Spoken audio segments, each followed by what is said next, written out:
नमस्कार, स्वागत है आप सभी का। आपके साथ मैं हूं पुनीत। तो आखिर क्या है हड़ताल का हल? इसीलिए क्योंकि अपनी आवाज को पहुंचाने और अपने हक को पाने की खातिर कर्मचारियों का इसे अस्त्र माना जाता है। लेकिन यही हड़ताल जब बार बार होने लगे तब सवाल उठते हैं। सवाल इसे करने वालों पर भी और सवाल कर्मचारियों की आवाज को न सुनने वालों पर भी। देश में महंगाई का आलम क्या है, न तो किसी से छुपा है, न ही किसी को बताने की दरकार है। लेकिन फिर भी इसी के खातिर हड़ताल पर जाना पड़े तब क्या? छत्तीसगढ़ में अधिकारी कर्मचारी इसी मांग को लेकर 5 दिनों की हड़ताल पर चले गए हैं। मांग है केंद्रीय कर्मचारियों के समान ही 43% महंगाई भत्ता और एचआरए देने की। हालांकि हड़ताल पर जाने से पहले अल्टीमेटम भी जारी किया गया था, लेकिन फिर भी सरकार का इस पर गंभीर न होना, जो होगा सो देखा जाएगा तरीके रवैये वाला माना जा सकता है।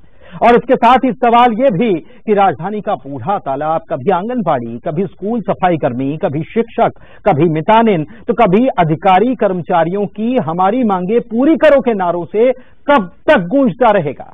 छत्तीसगढ़ में आज से अधिकारी और कर्मचारी संगठन 5 दिनों की हड़ताल पर चले गए।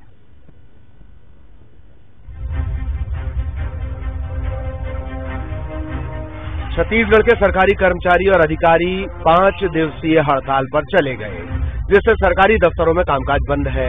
हड़ताली कर्मचारी केंद्रीय कर्मचारियों के समान 43% महंगाई भत्ता और एचआरए देने की मांग कर रहे हैं। इस आंदोलन को कलम बंद हड़ताल नाम दिया गया है। कर्मचारियों और अधिकारियों की हड़ताल 29 जुलाई तक चलेगी।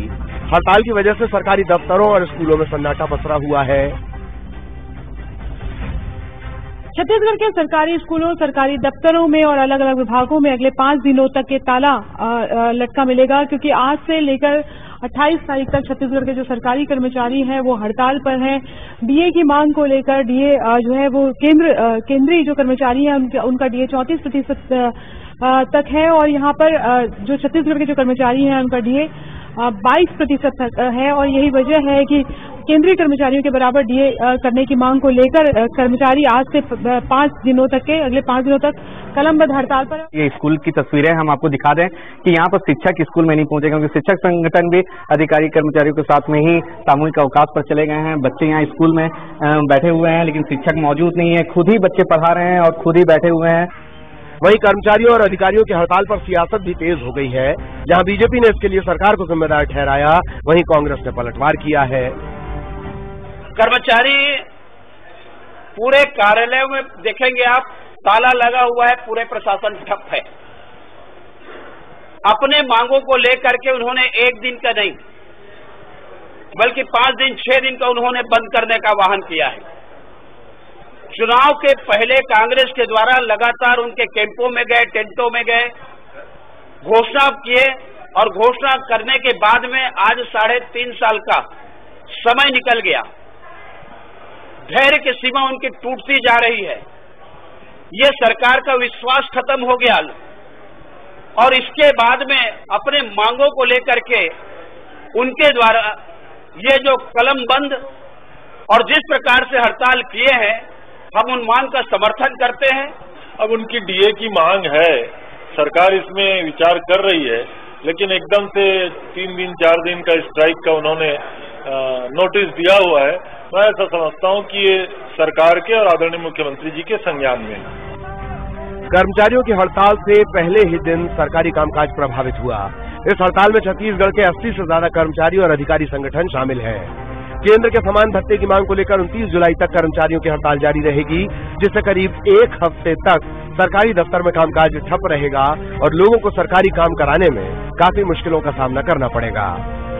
रायपुर से ममता लांजेवार के साथ ब्यूरो रिपोर्ट, न्यूज़ 18।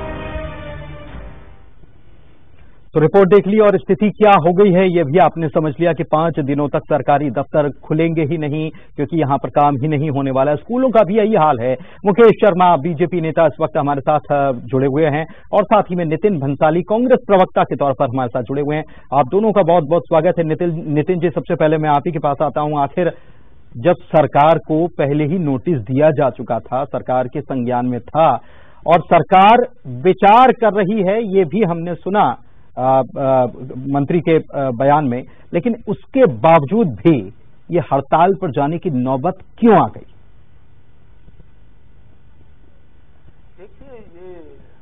माननीय कर्मचारियों की हड़ताल जो है पूर्ण रूप से अव्यावहारिक है। ये देखिए कि बीजेपी के समय इन्हें क्या मिलता था और आज क्या मिल रहा है। 1 मई 2022 को ही माननीय मुख्यमंत्री जी ने घोषणा की 5% महंगाई भत्ता कर्मचारियों का बढ़ाया गया है, जो कि 22% मिल रहा है। ये वो सरकार है पुनीत जी, जिस सरकार ने लॉकडाउन में 1 रुपया भी किसी भी कर्मचारी की सैलरी में से नहीं काटा, जबकि हम उत्तर प्रदेश, मध्य प्रदेश, महाराष्ट्र कहीं पे 50%, कहीं पे 60% सैलरी दी गई, कहीं पे 30 और कहीं पे 40% सैलरी काटी गई। लेकिन छत्तीसगढ़ ऐसा राज्य है जिसमें लॉकडाउन के समय भी और खराब हालातों में भी पूरी सैलरी कर्मचारियों को दी गई।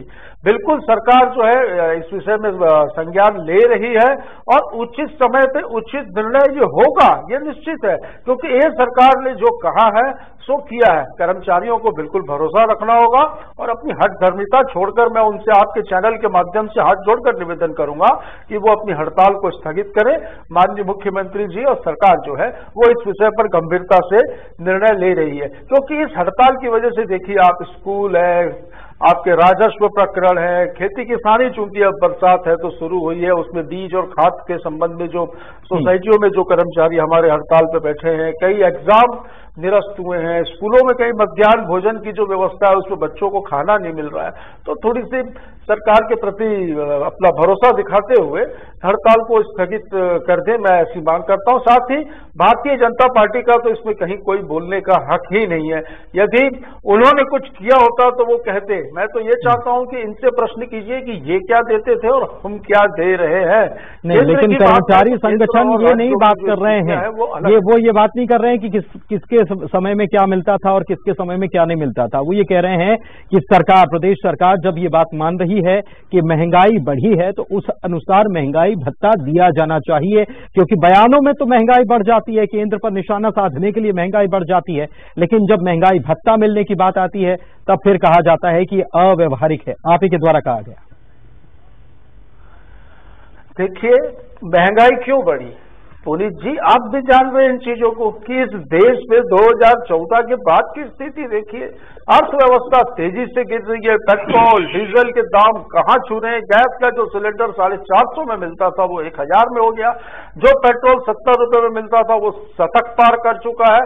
तो महंगाई बढ़ने की मुख्य वजह भी भारतीय जनता पार्टी की जो नीतियां हैं वो है, उस वजह से महंगाई बढ़ी। उसके बावजूद सरकार संवेदनशील है। हमने 2 बार कांग्रेस की सरकार बनने के बाद 2 बार इस महंगाई भत्ते में बढ़ोतरी की गई है और आज 22% दिया जा रहा है। अंतिम बार 5% की वृद्धि 1 मई 2022 को की गई है। तो आगे भी कोई ऐसा नहीं है कि वृद्धि नहीं की जाएगी। जैसा कि माननीय रविंद्र चौबे जी ने कहा कि सरकार के संज्ञान में है और उचित समय पर उचित निर्णय लिया जाएगा।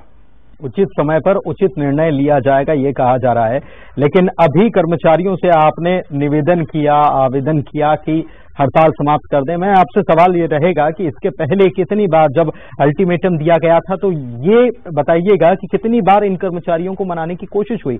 लेकिन उसके पहले मुकेश शर्मा जी बीजेपी की तरफ से हमारे साथ जुड़े हुए हैं। मुकेश जी, महंगाई का मामला है और महंगाई की जब भी बात आती है तो बीजेपी के ऊपर उंगली उठने लग जाती है। बहरहाल कर्मचारी ये मांग कर रहे हैं कि 43% महंगाई भत्ता दिया जाना चाहिए, क्योंकि महंगाई का आलम इतना है कि अब उतने में गुजारा नहीं हो रहा है। देखिए पुनीत जी, कांग्रेस के प्रवक्ता भाई बोल रहे थे कि इनका आंदोलन अव्यवहारिक है।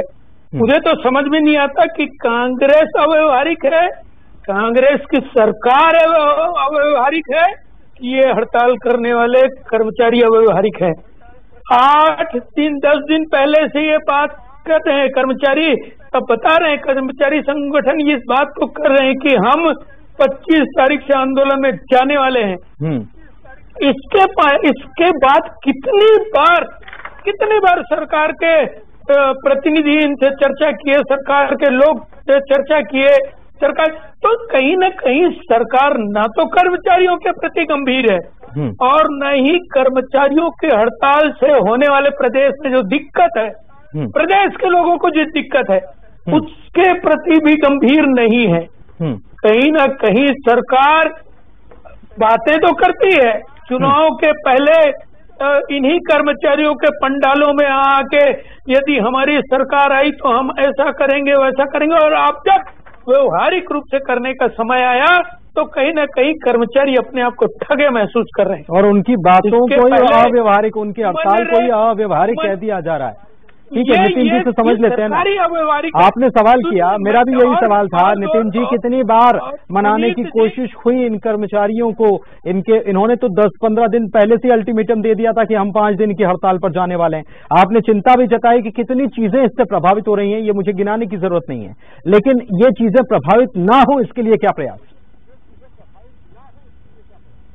देखिए, चीजें प्रभावित ना हो इसलिए तो मैं हाथ जोड़कर विनती कर रहा हूं कि आप अपनी हड़ताल स्थगित करिए। ये तो अभी आप कर रहे हैं। सरकार आपकी मांगों को लेकर गंभीर है और 1 मई 2022 में 5% महंगाई भत्ता बढ़ाया भी गया है पुनीत जी। 17 का 22 किया गया है। इनके शासनकाल में 12 था, जो बढ़ा के हमने 17 और फिर 22 किया, और अभी भी इस विषय पर चर्चा चल रही है। लगातार कर्मचारी संगठन के जो इनके मुखिया हैं, इनसे भी लगातार चर्चा की गई है। 10 दिन का 15 दिन का जो अल्टीमेटम था नितिन जी, इस बीच इस 15 दिन में कितनी बार मुलाकात हुई, मैं ये समझना चाह रहा हूँ। चूंकि आज हम चर्चा कर रहे हैं तो ये मैं आपसे जानना चाह रहा हूं कि कितनी बार इनको मनाने की कोशिश हुई, आप ये बताइए। देखिए, बिल्कुल प्रयास किया गया है, विभिन्न माध्यमों से चर्चा भी हुई है और ये संदेश भी भेजा गया है कि हड़ताल ना करें। इस विषय पर चर्चा हो रही है, इस विषय पर उचित निर्णय सही समय पे आप लोगों के पक्ष में लिया जाएगा। उसके बाद भी ये हड़ताल में कहें तो हमारा आग्रह है कि वो हड़ताल वापस लें। सरकार संवेदनशील है, बिल्कुल निर्णय लेगी। देखिए, इसी सरकार ने सप्ताह में 2 दिन अवकाश की भी घोषणा की। भारतीय जनता पार्टी ने क्या किया, मैं ये समझना चाहता हूं। और कोरोना काल जैसे हालात में जब इतनी वित्तीय संकट से पूरा देश जूझ रहा था, छत्तीसगढ़ भी जूझ रहा था, तब भी मैंने कहा कि हमने पूरी सैलरी कर्मचारियों को दी राज्य सरकार ने। और कहीं पर भी ये भेदभाव जैसा अन्य राज्यों में हुआ, मध्य प्रदेश, उत्तर प्रदेश और आपका गुजरात, ऐसे राज्यों में जिस प्रकार सैलरी काटी गई, ऐसा भी नहीं किया गया। और सरकार बिल्कुल कर्मचारियों के हित में सोच रही है और निश्चित तौर पर जो भी निर्णय होगा इनके पक्ष में होगा, व्यवहारिक रूप से होगा और समय पर होगा। चर्चा भी होगी, बातें भी होगी, पर इस प्रकार हड़ताल में जाने से जो सारी व्यवस्थाएं जो है, शासकीय व्यवस्थाएं, आप खुद आपकी मैं टीवी स्क्रीन पर देख रहा हूं, ताले लगे, बड़ा अफसोस हो रहा है ये देखकर। ये भी आखिर इनका एक नैतिक कर्तव्य है। और रहा सवाल विपक्ष का, तो विपक्ष तो इस विषय में कुछ ना बोले, प्रशासकीय क्षमताओं पर सवाल उठने लग जाते हैं नितिन जी। प्रशासकीय क्षमताओं पर सवाल उठते हैं जब आप ये कहते हैं कि हमने मनाने की कोशिश की और वो माने नहीं, तो फिर आपने कैसे मनाने की कोशिश की? मुकेश जी, सवाल। बिल्कुल मानेंगे, कहीं ना कहीं मैं ये भी दावा करता हूँ, बिल्कुल मानेंगे। कर्मचारियों को कहीं न कहीं विश्वास है, बिल्कुल 1-2 दिन में देखिएगा, बिल्कुल। सर, भरोसा होता तो हड़ताल पर जाने और इसकी नौबत नहीं आती। सर सुन लीजिए, अब आप सुन लीजिए, बैठे हैं ना भड़काने वाले। कहीं न कहीं इतना बड़ा जनादेश लेके भारतीय जनता पार्टी को याद करते हैं आप। यदि आपको भारतीय जनता पार्टी को ही करना था तो आप छोड़ दीजिए, चले जाइए सरकार से। भारतीय जनता पार्टी को आता है। भारतीय जनता पार्टी के शासनकाल में कभी भी इस प्रकार के आंदोलन लगातार नहीं हुए। क्या आता है? बात मेरी, दूध, दही, मक्खन, घी में जीएसटी लगाना आता है। चुप लो यार, ये आता है। सुनने का मित्रों को मदद करना आता है, साहूकारों को मदद करना आता है, ये आता है भारतीय जनता पार्टी को। सर हम आज नहीं, मुकेश जी और नितिन जी दोनों से आपसे एक दरख्वास्त है, प्लीज। नहीं, दरख्वास्त ये है कि हमारा सवाल जो है ना, उस सवाल को सवाल रहने दीजिए और उसका जवाब दीजिए कि हड़ताल का हल कब निकलेगा। पुनीत जी, मैं बताऊं कैसे धोखेबाजी करते हैं कर्मचारियों के साथ में। 400 किलोमीटर से मनरेगा के कर्मचारी पैदल चल के आए राजधानी, पैदल चल के। उसके बाद 14,500 मनरेगा के कर्मचारियों को इन्होंने वादा किया कि हम आपके बातों को, आपके आंदोलन को गंभीरता से लेते हैं और समिति बनाते हैं। उसके बाद न इनकी समिति ने कभी बैठक किया, न उनके बारे में कोई निर्णय लिया। आज भी वो आंदोलनरत कमेटी की बैठक हो चुकी है, मामला मुख्यमंत्री जी के पास है। नितिन जी, शॉर्ट में मुझे बता दीजिए, नितिन जी शॉर्ट में बता दीजिए कब तक इसका निदान हो जाएगा, क्योंकि बहुत सारी चीजें आप ही ने बता दिया कितनी प्रभावित हो रही हैं। कब तक निदान करेगी सरकार? 5 दिन के बाद और इंतजार करेगी, फिर से हड़ताल पर जाए? शीघ्र अतिशीघ्र हम चाहते हैं कि इसका निदान हो। इस विषय पर ये संज्ञान में माननीय मुख्यमंत्री जी के मामला आ चुका है। ठीक है। और जैसा कि मैंने कहा सही समय 10 दिन पहले भी आया था, किया जाएगा। 10 दिन से संज्ञान में है। पुनः हाथ जोड़कर निवेदन है। चलिए हाथ जोड़कर निवेदन नितिन जी कर रहे हैं। अरे आप चुप रहिए, आप चुप रहिए। नितिन भंसाली कांग्रेस के प्रवक्ता हाथ जोड़कर निवेदन कर रहे हैं कि हड़ताल प्लीज बंद कर दीजिए। सही समय पर निर्णय ले लिया जाएगा। मुख्यमंत्री के ध्यान में है ये पूरा मामला। बहुत शुक्रिया आप दोनों मेहमानों का इस चर्चा में शामिल होने के लिए। तो हड़ताल का हल कब, ये नितिन भंसाली कांग्रेस के प्रवक्ता कह रहे हैं कि बहुत जल्दी इसका हल निकाल लिया जाएगा। इसी के साथ चर्चा में इतना है। नमस्कार।